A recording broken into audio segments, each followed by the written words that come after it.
नमस्कार, मैं हूं आलोक जोशी और आप देख रहे हैं बिज अड्डा। और बिज अड्डा में आज हम बात करेंगे उन कंपनियों की जिनके आईपीओ पिछले करीब 6 महीने पहले आए थे, जिन कंपनियों से बहुत सारे निवेशकों की, इन्वेस्टर्स की, खास तौर पर नए इन्वेस्टर्स की उम्मीदें जुड़ी हुई थी और जहां बहुत सारे इन्वेस्टर, इनमें से ज़्यादातर कंपनियों में निराश हुए थे। लेकिन कुछ कंपनियां थीं जो उनमें उम्मीद की किरण की तरह थीं और वो भी अब ऐसी जगह पहुंच गई हैं जहां जाके लग रहा है कि यहां भी कुछ गड़बड़ हो गई। तो जिन लोगों ने लिस्टिंग गेन ले लिया, बाजार में बहुत सारे ऐसे लोग होते हैं जो लिस्टिंग गेन ले लेते हैं कि अगर शेयर ऊंचा खुला लिस्टिंग के दिन तो उस दिन बेचा, किनारे हुए, तुरंत दान महाकल्याण। लेकिन बहुत सारे लोग हैं जिनका मानना है कि कंपनियों में लंबे समय के लिए पैसा लगाना चाहिए, जैसे मेरे जैसे लोग हैं, और आपको अगर कंपनी पे भरोसा नहीं है तो आपको उसके आईपीओ में अप्लाई नहीं करना चाहिए। तो ऐसे तमाम लोगों के लिए भी अब एक बड़ी मुसीबत जैसी घड़ी आ रही है, दुविधा का समय आ रहा है। और वजह यह है कि नवंबर के महीने में अचानक एक तरह से आप समझें तो बाढ़ आने जा रही है बाज़ार में उस सप्लाई की। सप्लाई क्या है कि जो कंपनियां पब्लिक इशू में जाती हैं, आईपीओ लाती हैं, उनमें जो एंकर इन्वेस्टर्स होते हैं और प्रमोटर्स होते हैं, उनकी शेयर होल्डिंग पर एक लॉक इन लगा होता है कि ऐसा ना हो कि कल को जिस दिन लिस्टिंग हुई उस दिन लिस्टिंग ऊंचे भाव हुई तो इन लोगों ने अपने सारे शेयर निकाल दिए और छोटा इन्वेस्टर फंस गया। 6 महीने का टाइम दिया गया है, 6 महीने का लॉक इन होता है, जिसके बाद ये अपने शेयरों का कुछ हिस्सा निकाल सकते हैं, 80% तक का हिस्सा निकाल सकते हैं। तो अब समय वो आ रहा है, नवंबर के महीने में एक साथ ऐसी लगभग 20 कंपनियां लॉक इन पीरियड के बाहर आने जा रही हैं, यानी उनका लॉक इन खत्म हो रहा है। एक तरफ तो उम्मीद थी कि नवंबर में बहुत सारे आईपीओ आ सकते हैं, तमाम पाइपलाइन खुल सकती है, लेकिन दूसरी तरफ खबर यह है कि जो आईपीओ 6 महीना पहले आए थे, जिस वक्त एक बाहर सा माहौल था, जिस वक्त बहुत सारे लोग नई न्यू एज कंपनियों में पैसा लगा रहे थे, उनमें से 20 आईपीओ अब सामने आ जाएंगे तो उनका हाल दिखाई पड़ेगा। और इनमें जो सबसे हाई प्रोफाइल आईपीओस थे वो नाइका यानी एफएसएन ई कॉमर्स और पॉलिसी बाजार, ये 2 कंपनियां हैं जिन्होंने अच्छा रिटर्न दिया था। जो नाइका के इन्वेस्टर्स हैं, आपको पता ही है, उस वक्त भी नाइका में प्रॉफिट बन रहा था, यानी नाइका वो कंपनी नहीं थी जो भविष्य में कभी कमाएगी इसलिए लोग उसमें पैसा लगा रहे थे, उसने कमाई शुरू कर दी थी। और इस हिसाब से जब कंपनी की लिस्टिंग हुई थी तो वो लगभग 79% पर प्रीमियम के साथ लिस्ट हुआ था। जितना आपने लगाया उससे लगभग 80% ऊपर उसका दाम खुला था। जिसने लिस्टिंग के दिन बेच दिया या उसके बाद और ऊंचे भाव पे बेच दिया, वो सब तो फ़ायदे में हैं, लेकिन जो लोग इंतज़ार कर रहे थे, धीरे धीरे धीरे धीरे धीरे गिरता हुआ शेयर यहाँ पहुँच गया है कि अब वो आज 1112, कल जो क्लोजिंग हुई है वो 1111 रुपये के आसपास क्लोज़ हुआ है, जो कि उसके इशू प्राइस से नीचे है, जो 1125 रुपये पे उसका इशू प्राइस था आईपीओ का, वहाँ से नीचे पहुँच गया है। पॉलिसी बाज़ार का भी यही हाल है। इस तरह की और कंपनियां हैं। और नाइका के जो शेयर्स हैं, इनमें से आप समझें कि लगभग 67% शेयर बाज़ार में आने वाले हैं एक्सपायरी के दिन, जो ट्रेड होगा, जिस दिन उसका लॉक इन ख़त्म हो रहा है 10 नवंबर को, तो 67% शेयर 31.9 करोड़ 31 करोड़ 90 लाख शेयर बाज़ार में आने के लिए खुल जाएंगे, उनका लॉक इन खुल जाएगा। अब प्रमोटर बेचता है कि नहीं, एंकर इन्वेस्टर बेचता है नहीं, ये एक अलग बात है, लेकिन बाज़ार में माना जाता है कि एंकर इन्वेस्टर्स ऐसे मौके पे अपने शेयर निकालने की कोशिश करते हैं।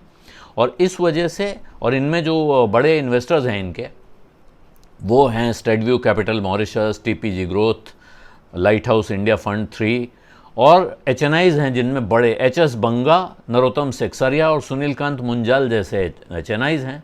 तो इन सब के लिए अब ये रास्ता खुल जाएगा कि अपने शेयर को बेच सकें। नाइका के शेयर में पिछले 5 सेशंस में 2.5% की गिरावट आई है और एक महीने में लगभग 12.67%, लगभग 13% की गिरावट इसमें आ चुकी है। और नाइका की कहानी क्यों अलग से इतनी लंबी मैंने की, क्योंकि नाइका ऐसी कंपनी है जिस पर बहुत से लोगों की उम्मीद टिकी है, जिसमें आज भी वैल्यू दिख रही है। जो सलाहकार हैं, इन्वेस्टमेंट बैंकर्स हैं, उनका कहना है कि इसमें अभी लॉन्ग टर्म वैल्यू है, इसलिए इससे निकल जाना कोई बड़ी समझदारी नहीं होगी। और नायका के बोनस की रिकॉर्ड डेट भी आ रही है साथ में। लेकिन बोनस का मतलब ऐसा नहीं है कि बोनस की वजह से इस भाव पर दूसरा शेयर मिलेगा। बोनस आने के साथ ही शेयर लगभग आधा हो जाएगा अगर 1:1 का बोनस होता है। जो जिस रेशियो में बोनस मिलेगा उस रेशियो में शेयर का दाम नीचे हो जाता है। तो यहाँ से और नीचे हो सकता है, एक्विजिशन प्राइस ज़रूर आपका नीचे हो जाएगा, लेकिन साथ में बाज़ार भाव भी नीचे हो सकता है। तो ये तो हुई कहानी नायका की। इसमें क्या करना है, कैसे होगा और क्यों इसमें इतना डर लोगों को लग रहा है, क्योंकि ये इससे पहले ज़ोमैटो में ये कहानी दोहराई गई है।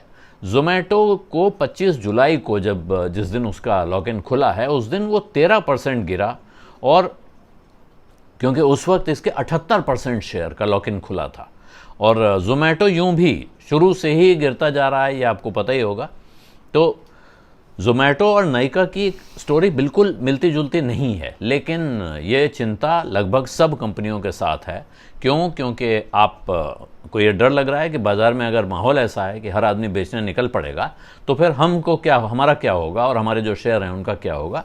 ये चिंता अब सिर्फ नायका में या आपके इस पॉलिसी बाज़ार में नहीं है। मैंने जैसे बताया कि 20 कंपनियाँ, और ये 20 बड़ी कंपनियाँ हैं, एक से एक उसमें नाम आ रहे हैं, जिसमें आपकी वो कंपनी भी शामिल है जिसने पिछले साल सबसे ज़्यादा कहते हैं नाम कमाया या बदनाम हुई, 197 कम्युनिकेशंस, पेटीएम।